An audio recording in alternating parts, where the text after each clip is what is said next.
Okay, so here we are getting a closer view of our friend Drax. As you can see, they did a very good job on the head sculpt. It definitely looks like Batista, and Hasbro has been improving very much on the facial sculpts. And then you can see what I was talking about before, the paint job.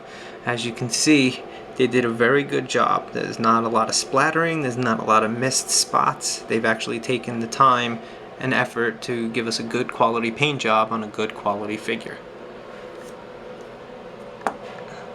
The way they built the sheets into the feet right here, as you can see, it hasn't overly bulked out the legs too much. If you had an actual holster on your boot, it would stick out and protrude more than the boot normally would, and they did a good job of concealing it.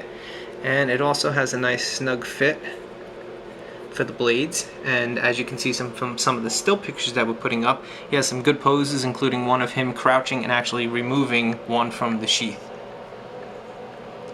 Okay, and now we're going to get a closer look at some of the joints. We're going to start with the ankle down here, and as you can see, it's a nice hinged joint, so it gives us a good range of motion. And it is slightly clicking. I'm sure you probably can't hear it because it's very minimal, but it is locking in the positions. Once again, it's going to give us much more sturdy stability of the bottom part of the leg, which the ankle is one of the most important leg joints to give us good stability on the rest of the leg. We've got the dual knee articulation so that the calf is going to move independently from the quad part of the leg. Again, it's going to give us a lot more options of poses, especially in crouching positions. And then right here we have the swivel on the quad. So once again, the leg turning side to side, left to right, is going to be independent from the joint on the hip.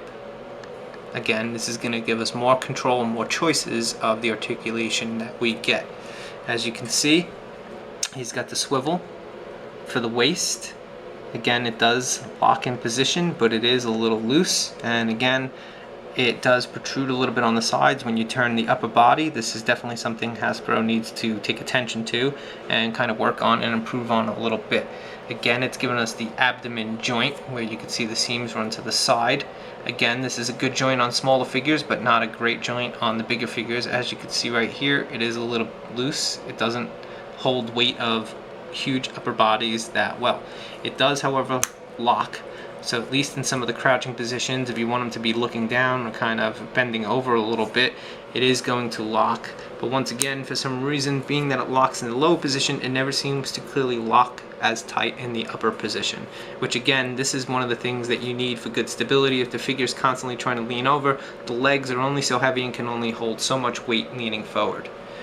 Again, here on the neck, they did a good job and they gave us the full neck joint, which is something they've started doing. So once again, our friend Drax, as you can see, could look all the way up, could look all the way down, as well as side to side. Now I know some people aren't a fan of it because in certain positions you see the seam on the neck. Once again, that is not something that really bothers me. I'd rather have more articulation and see one or two seams than have less articulation on my figure. Alright, shoulder joint. They give us the full bull joint on the shoulder so that we have full range of motion, of course, forward, backwards, and then up and down. Here we have the upper bicep joint, which is going to be separate from the actual shoulder. That way our upper arm can move independently from the ball joint here. Once again, it's a joint that I like. Some people don't, because when you move this to the side, whatever tattoos and markings are going to be on people that aren't wearing straight costumes aren't going to line up perfect. Once again, not something I'm really sad about. Especially if you get a painting, you could always add additional lines into things. You could even sand it off and then redo it into a design that you like more. We have the dual articulation of the elbow joint, which again is going to let us move our lower part of our arm separate from the upper part of the arm. Once again, it's going to give us much more control over how we get to pose this arm. Right here on just this arm, we have 1, 2, 3, 4, 5, 6 basically different points of articulation on this figure, so that we have much more choice of where it moves. Full articulation on the wrist, once again, gives us a back and forth motion as well as side to side, especially a character like this that is going to be holding a blade and that you might want to put into multiple poses with this blade. It's going to give you a lot more options now that you can move it back and forth as well as just side to side. Once again, it's going to give us a much more realistic poses on our action figure.